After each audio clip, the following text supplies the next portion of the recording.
Hello. As I'm sure most of my subscribers are aware, I am a long-term Canon user.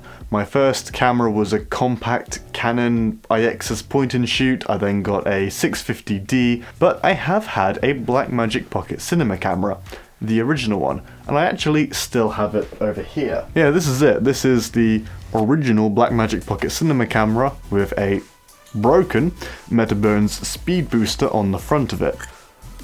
One of the pins has bent in, and yeah, that means it's basically unusable with any active EF lenses that have the contacts on the back, because it just scrapes them up because the pin is locked in position. They're not worth all that much now, so I figured it's not worth selling it. I'd rather keep it. Maybe I'll get the Metabones speed booster fixed one day, but bit of a pain. Using the Pocket was actually pretty cool. The footage was nice, and I learned a lot about RAW workflows. My issue was with the number of quirks and things. It just became a bit impractical to use all the time. Now, when Blackmagic released the new Pocket Cinema 4K, I was pretty impressed by that. I thought it was a good update, and it fixed pretty much everything that I thought was wrong with the Pocket. The only big thing for me was the Micro Four Thirds mount. I understand that some people like Micro Four Thirds, I just kind of hate it with a passion. I don't like the smaller sensor, and I don't like that I'd have to use a speed booster because, well, traumatic memories of that speed booster, and I have a big collection of EF lenses, and I'm not about to restart that again with Micro Four Thirds lenses, so it was a bit of a moment. But now we have the Pocket 6K, and things are entirely different because that camera has an EF lens mount, which means no speed boosters. Yep. Super 35, with no more stupid Micro Four Thirds mount, we now have an EF mount. Oh yeah, and it shoots 6K RAW video. 6K RAW in a camera that costs £2,500. That's quite good value. Now, the big thing for me is reliability. That was always my issue with Blackmagic cameras in the past, as well as some things that I looked at and thought that hasn't been particularly well thought out. And I did see some issues with the Pocket 4K. It would brick and it wouldn't turn on again, and you'd have to send it off to Blackmagic and get it fixed, which admittedly it looks like Blackmagic have done a really good job of fixing the cameras, but there were some quality control problems when they first came out. However, looking at the 6K, I haven't seen many issues with it breaking, and to be honest, the issues with the 4K, as far as I'm aware, they have died out, at least mostly. I do have a look on forums and YouTube reviews, and people who've been getting those cameras now that the craze has died down a bit. Hopefully there's been more quality control in place so dodgy units are not leaving the factories. The build quality seems to have vastly improved too, and I'm sure that helps reliability. There's lots of solid plastic and carbon fiber to keep the weight down. It looks like a very sturdy camera, which is good because I had some problems with my Pocket where the tripod mount screw on the bottom of the camera came loose, and then I had to put a cage on it because otherwise the camera would wobble around manically on top of a tripod. And the improvements don't stop there. The new Blackmagic Pocket cameras can do 60 FPS in 4K and 120 FPS in Full HD. But there are other reasons that I like for slow motion, because the Blackmagic Pocket cameras have a dedicated slow motion button. Every camera should have a dedicated slow motion button. I just really appreciate that feature. I've actually got my C100 Mark II set up with one of the customizable buttons for slow motion, because you see something cool happening, you want to capture it in slow motion. If you take too long fiddling around with the camera settings, the chances are whatever was cool that was happening has finished happening and you've missed your shot. The other thing I like about the Blackmagic Pocket slow motion is that it records audio. Audio in slow motion is a bit tricky because it gets distorted, but there are ways to undistort it, and you can speed the audio up, use more of the audio. It's just nice to have audio in slow motion, and you don't have to either externally record the audio or look for some other sound effects later. And like its 4K Micro Four Thirds counterpart, the 6K has good low light sensitivity and very impressive I/O for such a small camera.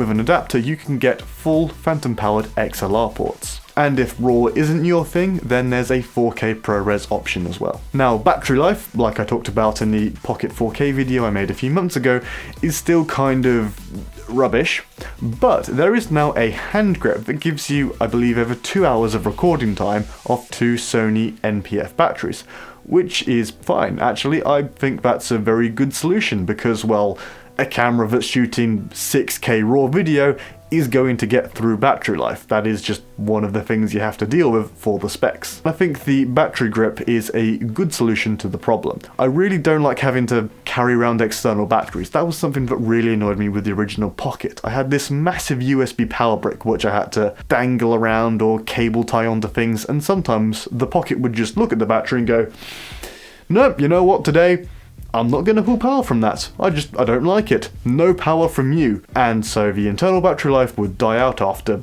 20 minutes and you'd have a dead Pocket that would not turn on until it decided to become friends with the battery again. The only other thing, which I'm not a fan of, is there's no video autofocus. Well, there's kind of autofocus, but there's no continuous good usable autofocus. Now look, before I get swarmed with comments about it's a cinema camera, doesn't need autofocus, well, a lot of other cinema cameras, especially the Canon cinema line, do have autofocus, and it is very, very useful. But as this appears to be the only real shortcoming of the 6K Pocket, I can deal with it. You can get around it. You can use remote follow focuses. You'll need to make a friend to use the remote follow focus if you're on a gimbal. Now I'm trying to see this from other people's point of view, and if you don't do a whole lot of gimbal work, I guess the lack of autofocus isn't really a problem, because, well, you should manually focus anyway when you have the option. But I do a lot of gimbal work. I have a Movi M5 which I absolutely love. And trying to pull focus myself whilst using the Movi, it's just not gonna happen.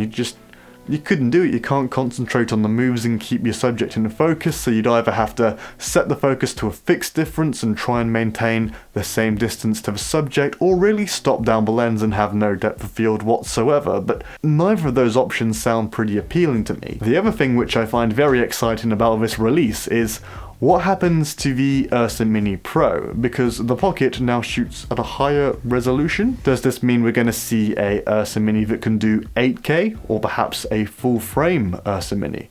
Both of those things sound rather exciting, considering that the Pro Generation 2 also seems to have got around the reliability problems that the earlier Ursa Minis had.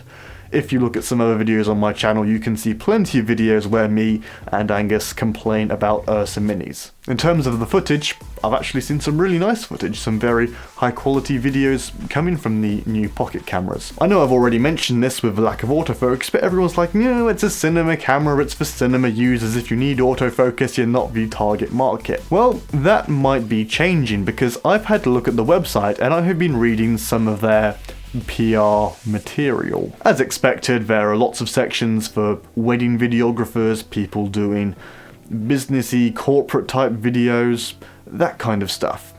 But I've also noticed a few other sections about food bloggers and travel filmmakers, and those types of people traditionally aren't the ones buying big bulky cinema cameras. I mean, half of them don't even know a whole lot about video recording, they're just sort of pointing the camera and video. Scrolling further down the website, I also noticed a section on growing your subscribers, implying that this would be a good camera for YouTubers, and it was of a woman doing some sort of fitness routine, so not even just for YouTubers like me, cinema YouTubers. So is this camera a good camera for vloggers, bloggers and YouTubers? I don't know how much of this is based in the real world or how much of this is just marketing, but I guess you can't fully say anymore that this is just for cinema people. Clearly this camera is meant to have a wider appeal, a wider audience. Now one of the things, in fact probably the main thing I like about Blackmagic cameras, is the amount of flexibility you get in post. You have Blackmagic RAW, which is a bit like ProRes RAW. In fact, it's exactly the same principle as ProRes RAW. It's like a video file, but it has all the functionality of RAW. And even if you don't want that, ProRes still has plenty of data, meaning there's lots of flexibility in the post. And as I'm getting more into color grading, and to be honest, I've always been into doing as many visual effects as possible, that kind of thing does appeal to me. With the recording options, I think this camera would work very nicely as a B camera with an Alexa Mini or some sort of Red. If you need a smaller portable camera, this could be a good option. And considering the price, I'm sure it's going to be a lot of people's A camera as well, and I'm looking forward to seeing more reviews and more footage on the internet. I'm actually very interested to see what Blackmagic does next with their cameras and all of their other products, especially considering that I use DaVinci Resolve. And that's not just I color grade in DaVinci Resolve, I do pretty much everything in DaVinci Resolve, except for heavy 3D work, which I do in Blender and Substance. Don't get me wrong, I'm still definitely a Canon fan, I like Canon cameras, but Blackmagic cameras, the post-production capabilities, the amount of dynamic range and flexibility you have, and how well they integrate with DaVinci Resolve, because after all, Blackmagic is able to have sort of like an Apple ecosystem but with cameras. If they make the post-production software and they make the production tools, everything can fit nicely together. So what I will say is if someone, for whatever reason, was to say you can't use Canon cameras anymore, no more Canon cameras for you, not allowed to use them, not allowed to shoot with them, I think I would actually use Blackmagic cameras instead. If you enjoyed this video, and my surprisingly positive comments about a Blackmagic camera, then please consider leaving a like and subscribing so as not to miss any new videos. See you later.